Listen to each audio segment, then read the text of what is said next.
Okay, so we all know how busy things get, right? And trying to stay on top of important insights, well, it shouldn't feel like another chore. Definitely. Today we're doing a deep dive into a risk doctor briefing called Imaginary Risks. And we're focusing on a tool you already have for spotting potential trouble. Your imagination. Sounds almost too simple, doesn't it? It kind of does, but the briefing argues it's incredibly powerful. Forget the super complex stuff for a second. Just picturing what could happen, good or bad, that's often your first, maybe even most vital step. That's a really crucial point because, risk management, fundamentally, it starts with identifying what might go wrong, doesn't it? Uh-huh. If you can't see it, you can't manage it. Exactly. And this briefing note, it mentions all the usual techniques, brainstorming, interviews, checklists, questionnaires, all that stuff. Right, the standard toolkit. Yeah, but the fascinating thing it points out is that underlying all of them, what makes them actually work? It's imagination, our ability to think about futures that aren't here yet. Without that, you're basically just looking backwards. Pretty much. If you can't imagine a risk, well, you're certainly not going to identify it using any technique, are you? It's impossible to plan for something you haven't even conceived of. Okay, let's unpack that a bit. Imagination. It sounds soft, maybe, especially when we think about risk management charts, data, processes, very structured. But this briefing is saying, no, just the act of conjuring up potential scenarios, stuff that hasn't actually occurred. It's not just like nice to have, it's fundamental. It is fundamental. Look, historical data, past experience, super valuable, obviously. Can't argue with that. Sure.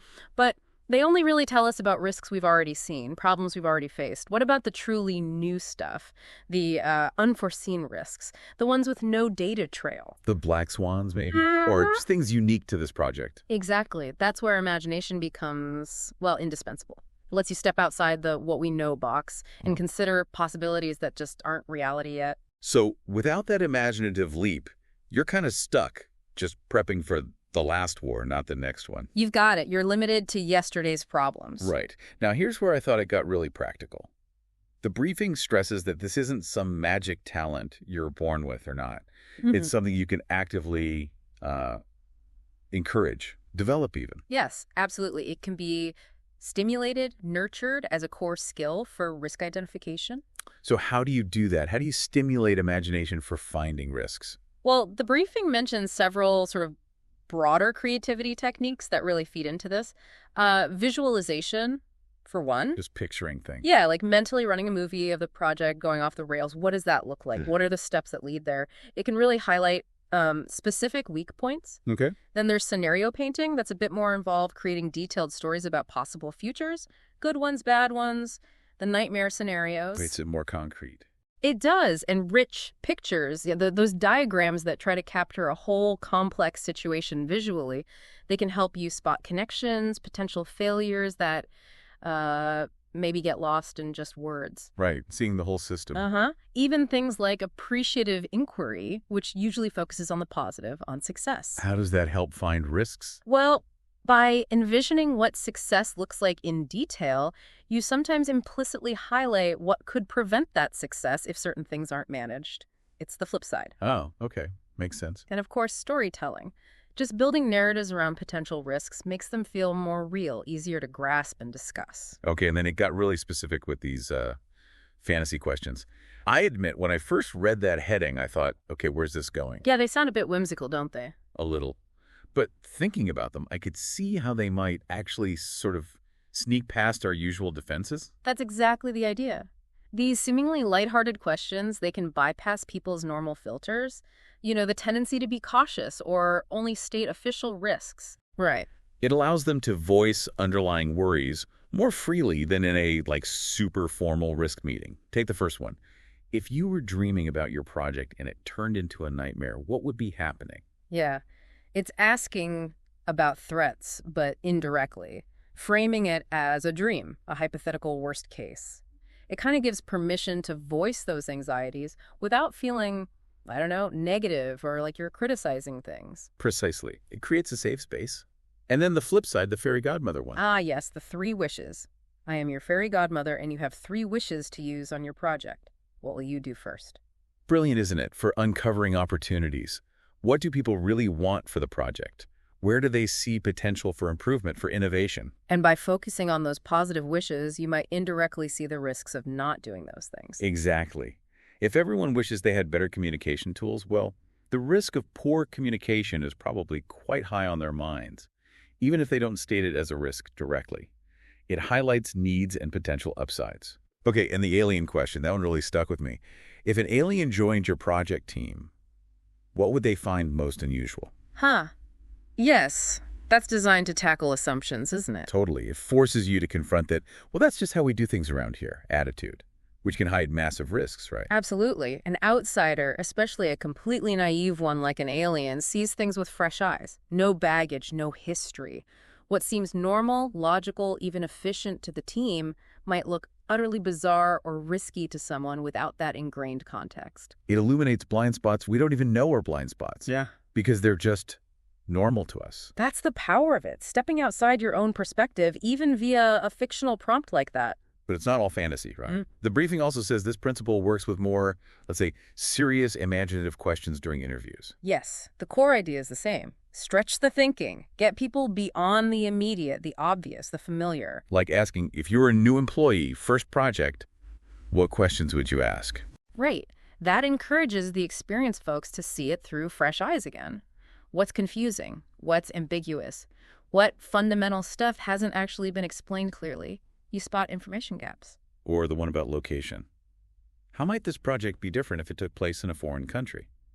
Instantly, your mind goes to different places, doesn't it? Yeah, culture, logistics, regulations. A whole new set of potential risks pops up just by changing that one parameter. Yeah. Things you wouldn't consider if you're just focused on your usual local context. Precisely. It's about changing the environment to see what breaks or what new challenges emerge. And what about the client question? When your client lies awake at night, what is he worrying about? That feels quite powerful. Incredibly insightful, potentially. Gets you thinking about their priorities, their critical success factors. And risks to those things are ultimately risks to your project, too. Connects project risk to business risk, in a way. And similarly, the supplier question. What are your supplier's best hopes for this project? Okay, why that one? It makes you consider stakeholder motivations. What are they trying to get out of this? Are there potential conflicts?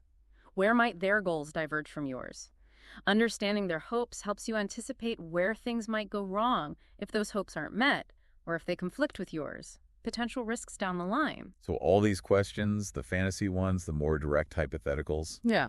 they're all doing the same basic job. Yeah, essentially, they're designed to disrupt our standard thinking patterns, to encourage us, maybe even force us, to imagine a wider range of possibilities, outcomes, scenarios. And this connects back to what you said earlier, the briefing's point that fundamentally all risks are kind of imaginary anyway. In a very real sense, yes. They haven't happened yet. They don't exist in the present. They're purely potential future events, things we imagine might occur. So if risks themselves are inherently imaginary, dealing with possibilities, then using imagination-based techniques isn't just a quirky add-on.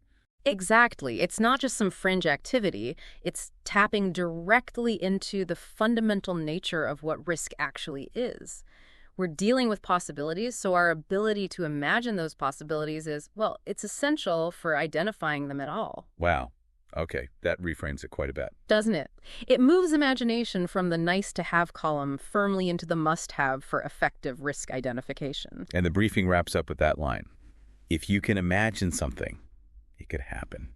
That feels significant, almost a challenge. It is a bit of a challenge, I think. A call to action, maybe. To recognize and consciously use this imaginative capacity we all have when we're thinking about risk. Don't just dismiss wild ideas immediately. Right. Don't censor yourself too early. Let the imagination run a bit. Because by doing that, by actively engaging it, we can shift from just reacting to stuff that's already happened Looking backwards. to being much more proactive, anticipating challenges, addressing potential issues before they become real problems. And, like we saw with the fairy godmother, maybe even spotting unexpected opportunities along the way. So pulling this together then, this deep dive really highlights that good risk identification isn't just about the checklists and the data analysis, as important as they are. They have their place, for sure. But it's fundamentally about leveraging our imagination, using it to picture potential futures, the good and the bad. And techniques like those fantasy questions or the more direct hypothetical ones, They help us unlock that. They help us uncover those hidden risks, maybe some hidden opportunities, too, that just wouldn't surface if we only looked at what's already been and gone. It's a shift, really. Yeah. From purely reactive to something more proactive, more creative even. Definitely more creative, and ultimately probably more effective because you're harnessing this incredibly powerful human ability. Okay. So a final thought for everyone listening, as you're dealing with your own projects, your own challenges, maybe take a moment later today. Think about a current situation you're facing and just let your imagination go a bit wild. What's a seemingly impossible scenario, something slightly absurd even? What could possibly arise? And then ask yourself, what potential risks or maybe even unexpected upsides might those crazy scenarios actually reveal if you let yourself think about them freely for a bit? You might genuinely surprise yourself with what you uncover, tapping into that often underestimated tool we all carry around, our imagination.